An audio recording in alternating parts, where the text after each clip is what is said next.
What is up YouTube? Welcome back to another video, and on this video it is going to be a trade recap on today's trade on NQ. And so yeah, let's go ahead and get started on this trade recap, right? So I ended up going for longs on NQ and I ended up getting stopped out, and yeah, even though bias was correct, I still ended up losing. But like I said, can't really do anything about it. Market's just gonna do what it's gonna do. But yeah, let's go ahead and get started on this trade recap. Alright, so this is gonna be on NQ, right? So if we go to the higher time frames, as you guys can see on the 4-hour, 1-hour, we're obviously all-time highs, and we're basically bullish, right? In order for me to change my bias and go for sales, New York is going to have to take out London's low and continue to dump. Obviously it didn't do that, so obviously I'm gonna stick to my bias, which is going to be buys, right? Whenever it's at all-time highs, you don't really want to go against the trend, because trading all-time highs, there's really nothing for you to go off of to go for sales, right? So obviously you're just going to continue to going for buys until market gives you a break of structure on the higher time frames. Okay, so on the higher time frames, we already figured out our bias, basically meaning that we're going to continue to go for buys. So obviously we're going to find our either supply or demand zones that we have here on the 15 or on the 5-minute. Right, so right here on the 15-minute, we did have a supply zone right here. Obviously this was at 755. Obviously I'm not going to trade that until market open. So then once market open, it did tap into my zone. One contract costed around $200 to $300 just for this. Obviously I'm not going to take that just because I do not risk that much amount of money, right? So and as well as it was during market open, me personally, I trade between from 840 plus, bro. I do not trade from 830 to 835 just because you want to let market breathe, right? So obviously I did not take a trade on this, and yeah, so what I did take a trade on was a 13 EMA breakout right here. This right here looked very, very, very good to me, right? Because every time I trade this on gold, right, gold always comes through and ends up winning whenever it's a candle just like this. Okay, decided to take this trade for a 13 EMA breakout for buys, right? I wanted to take out London's high.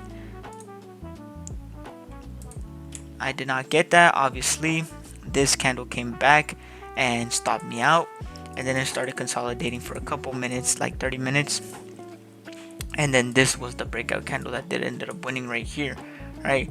So this candle ended up winning, right? And yeah, I think it continued to go push higher and even taking out London's high, which I don't know if it did, but either way the trade still won basically, right? So right here was basically I got faked out because I had a 13 EMA breakout for buys. Obviously it didn't hit, stopped me out. Had another breakout candle for buys, and if you would have entered off of this one right here, you would have still won. You would have entered off this one right here, you would have still won. The only one that didn't win was the one that I entered. The reason why I entered this just because this was at 8:30. 8:30 tapped into my 15-minute demand zone. Obviously, not obviously, sorry. It immediately rejected. Okay, even had a breakout candle, and then we had a 13 EMA breakout to the upside. Bullish, full closure. I mean, this looked good. This looked really good to me. So I decided to take this trade, and I'm getting stopped out. 2 more breakout candles happened. Ended up winning. Like I said, I only trade one time. I am not going to trade twice. I'm only going to trade one time. The first trade has to be good, and this trade looked really good. Okay, ended up getting stopped out. Bias, everything was correct. It was just, I guess that's how market wanted to be today, and it is what it is. It consolidated for a good 30 minutes, and then obviously gave a good another breakout candle to the upside, which was the winner. Okay, so now let's go on to gold. This right here, this was another 13 EMA breakout for the upside. Alright, obviously I am going to go for buys. Reason being why higher time frames, we have created breakout structure to go back up. As you guys know, we were on a bearish trend for a while, and now we are back up, creating breakout structure to go back to the upside, right? So obviously I'm gonna go for buys.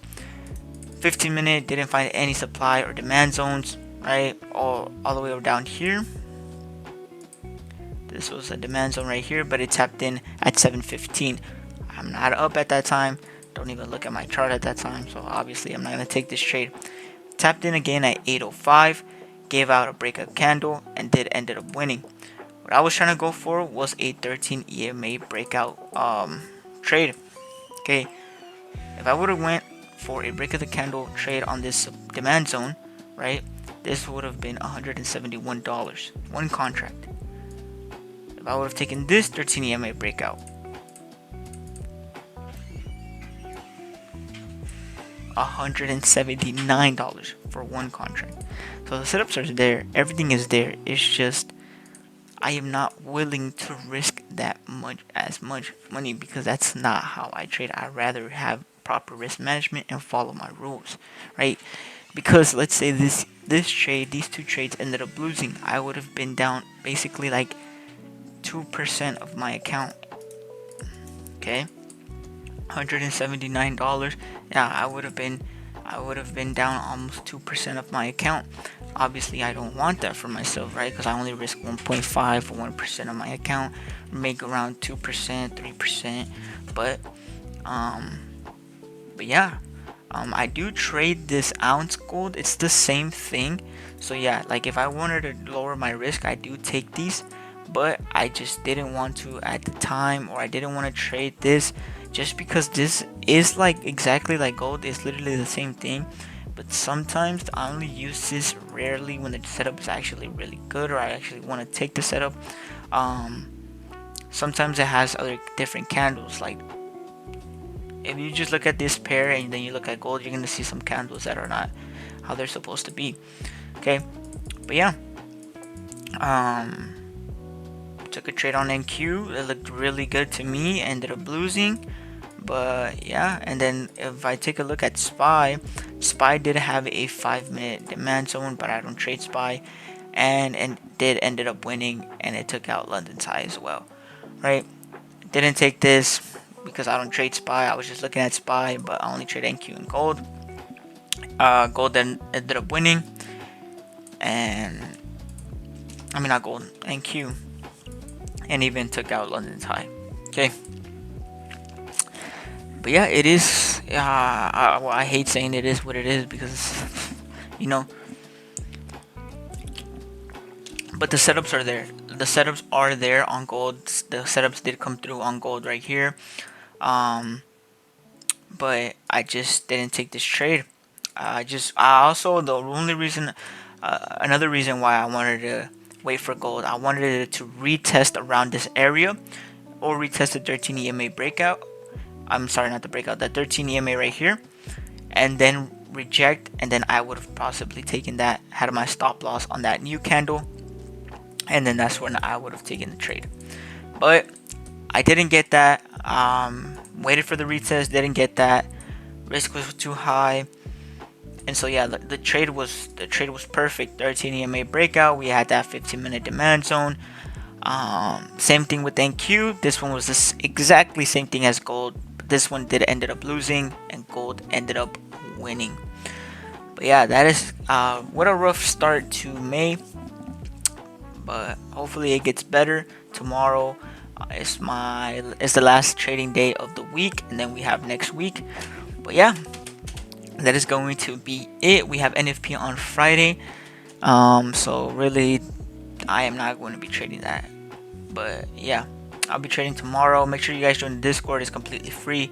Make sure you guys join the premium if you guys want to see me live trade every single day, and also want to learn a little bit more. And as well as if you guys want to learn my strategy, make sure you can click down below. As well as if you trade prop firms, Alpha Futures is going to have some discount codes on there. Make sure you guys use my discount. It's going to be linked below as well. Other than that, boys, that's going to be it for this video. See you guys tomorrow. I'll be posting a trade recap tomorrow as well. As you guys know, I post every single day. I post every single trade recap, win or lose. I do not care. I show everything. This is my journey. I'm gonna keep continuing to record this. But yeah, setups are there. Like I said, setups are there. I'm just choosing the wrong setup. I'm gonna be focusing more on trying to get more supply and demand setups than 13 EMA breakouts. Or it depends on what I get. But yeah, hopefully tomorrow it is a good one, and And yeah, boys, make sure you guys like and subscribe. Make sure you guys join the Discord. Go follow me on TikTok, and I'll see you guys on the next one. Peace. Se meten los de las capuchas, andan bien